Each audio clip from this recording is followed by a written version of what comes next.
Fala pessoal, no capítulo desta segunda-feira, vamos ver. O julgamento mal começou e já está pegando fogo. Roselena culpa o advogado e diz que ele está de olho no dinheiro da família. Maximino apela e tenta comprar o juiz. E sem mais delongas, bora para o vídeo.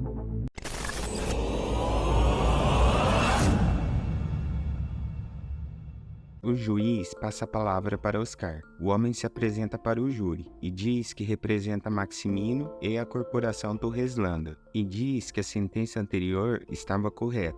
E lembra que o homem foi acusado e condenado por fraude, má gestão e abuso de confiança do coitadinho do Maximino.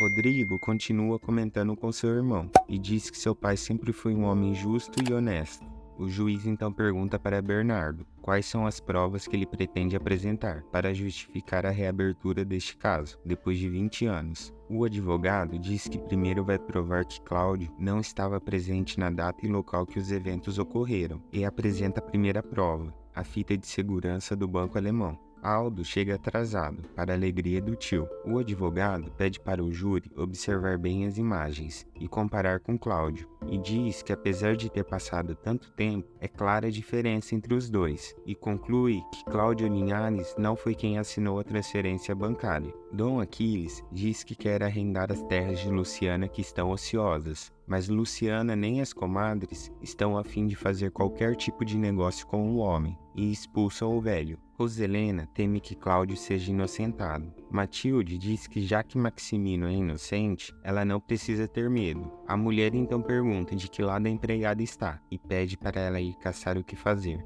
De volta ao tribunal, Oscar pede a palavra. Ele então diz que o fato de Linhares não aparecer no vídeo não exclui sua culpa, apenas mostra que ele tinha um cúmplice. Oscar então entrega ao juiz os memorandos e cartas que comprovam a relação de Linhares e Pedro Campos, o homem das filmagens. Oscar completa e diz que tudo foi um plano elaborado por Cláudio, com o único objetivo de culpar Maximino pela fraude. Rodrigo conta um ponto a favor do pai. Do lado de fora, os repórteres começam a chegar e aguardam pelo fim da audiência. Clara se assegura que eles não irão entrevistar Cláudio, apenas Oscar e Maximino. Luciana recebe uma visita inesperada, mas fica feliz ao saber que seus vasos estão ganhando destaque internacional e ela vai precisar produzir mais peças de cerâmica. Dona Paz fica toda orgulhosa da filha e diz que se continuar assim, logo vão precisar de mais espaço, e diz que Luciana precisará pedir ajuda a seu pai. O pequeno Ariche estava entrando e ouve a conversa, mas diz que Galdino já está morto.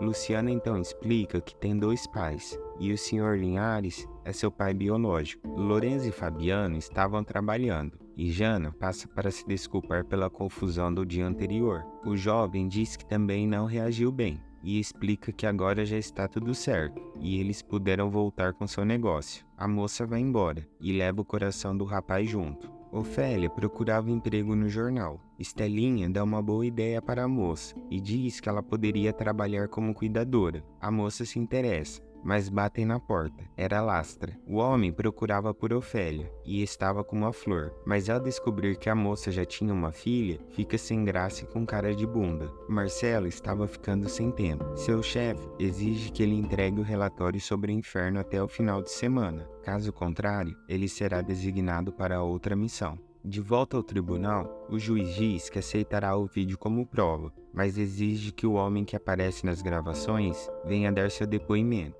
Oscar joga no ar que sem a presença do homem não há como provar nada. O juiz chama a atenção de Oscar e diz para ele se sentar e ficar quieto, e não vai aceitar que nenhum dos advogados façam esse tipo de comentário em seu julgamento. Patrício conta ponto a favor de Linhares, e para surpresa de todos, Melissa chega e se junta ao advogado. Enquanto Cláudio se alegra, Maximino só falta espumar pela boca. O juiz retoma a fala e diz que o vídeo só poderá ser usado como prova desde que seja comprovado que Cláudio Linhares não tem nenhuma relação com esse homem. Oscar tem a palavra e diz que tem algumas perguntas para Cláudio. O juiz então pede para que o homem se aproxime e faça o juramento de dizer apenas a verdade. O advogado jura, e então Oscar prossegue. Ele apresenta um extrato bancário de Cláudio, de uma conta no exterior, que recebeu o dinheiro proveniente da fraude. Cláudio se defende e diz que só soube dessa conta depois que foi preso e levado ao Ministério Público. O juiz então pergunta quem deu a ordem de prisão. Linhares conta que foi o juiz Dias. O magistrado fica surpreso e diz que ele é um juiz muito renomado, porém já se aposentou,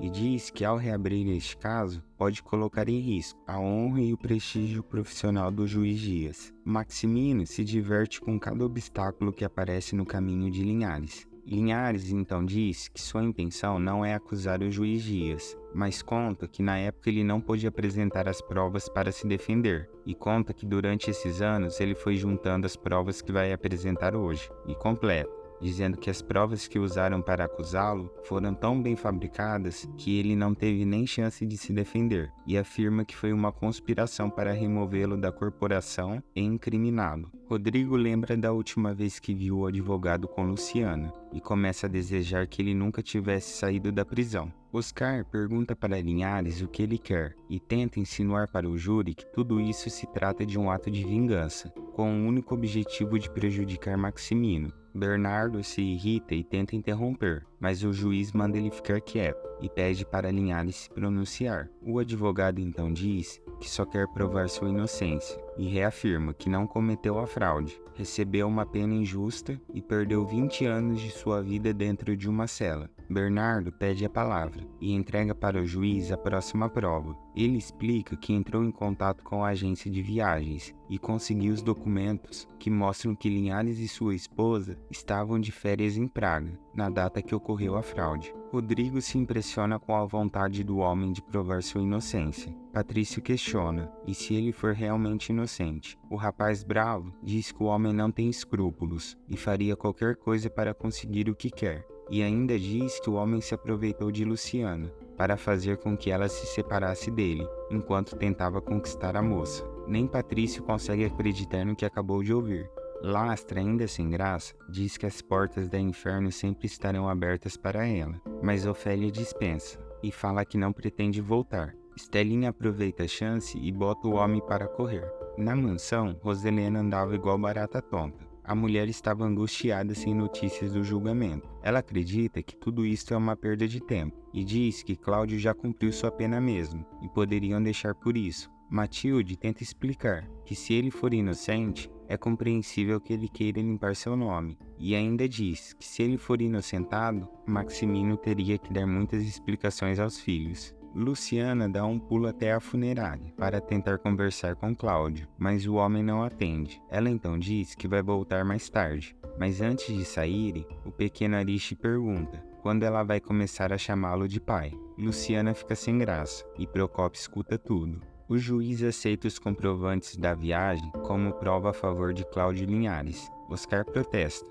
mas não pôde fazer nada. Bernardo então apresenta a nova prova, os extratos de cartões de Cláudio, e conta que Linhares realizou uma compra em Praga, no mesmo dia e horário da fraude na Alemanha, e explica que na época não existiam meios eletrônicos de fazer uma transferência, e que era indispensável a presença física da pessoa. Sendo assim, seria impossível o homem estar em Praga e ao mesmo tempo na Alemanha. Procópio vai até a casa de Luciana e diz que Dom Serápio mandou um presente para ela, e conta que o homem está na praia levando um vidão, depois que seu médico disse que ele deveria tirar férias. Luciana abre o envelope, mas descobre que o presente era um porta-retrato, com uma foto dela e de Rodrigo. O pequeno Ariche diz que ela está muito bonita na foto. A moça não se segura e sai chorando para seu quarto. Enquanto isso, na estética, Nicole pergunta como andam as coisas. Vicky diz que não sabe o que fazer e conta que Maximino não quer deixá-la em paz. A moça então até cogita mandar uma mensagem anônima para Roselena, dizendo sobre o marido infiel. Nicole alerta a moça e diz que é muito perigoso, mas Vicky está desesperada. Fabiano percebe que Lorenzo anda no mundo da lua e pergunta o que está acontecendo. O rapaz confessa que não consegue parar de pensar na Jana. Fabiano tenta orientar o rapaz e diz que ela já tem namorado e é muita areia para o caminhãozinho dele. Lorenzo então diz que vai dar uma volta e depois se encontram em casa.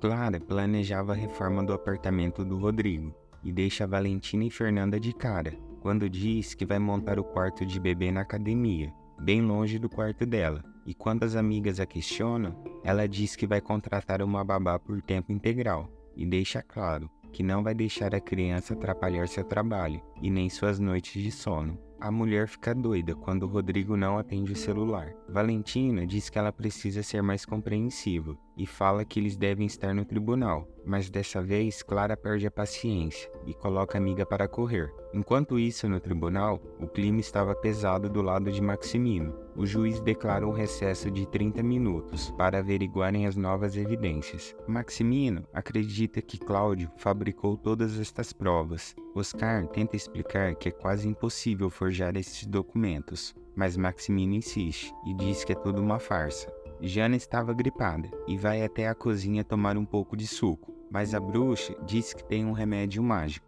e começa a preparar uma poção. Ela então joga um pouco de xarope, um pouco de pinga e, para finalizar, 2 ovos crus. A moça agradece, mas se recusa a tomar aquela gororoba e vai procurar por sua mãe. E para não desperdiçar, ela mesma acaba tomando. Rodrigo enfrenta a prima e diz que se ela não está do lado deles, está contra. A moça pede para que não a julguem e fala que eles não conhecem Cláudio Linhares tão bem quanto ela. Rodrigo não entende. Patrício diz que respeita a posição da moça, mas pergunta o motivo dela ter saído da mansão. Melissa diz para os rapazes perguntarem para o trabuco que eles chamam de mãe e vai embora. Falando no diabo, a mulher estava impaciente e diz para a irmã que Cláudio está fazendo isso apenas por dinheiro e joga na cara que há 20 anos a corporação não tinha o valor que tem hoje.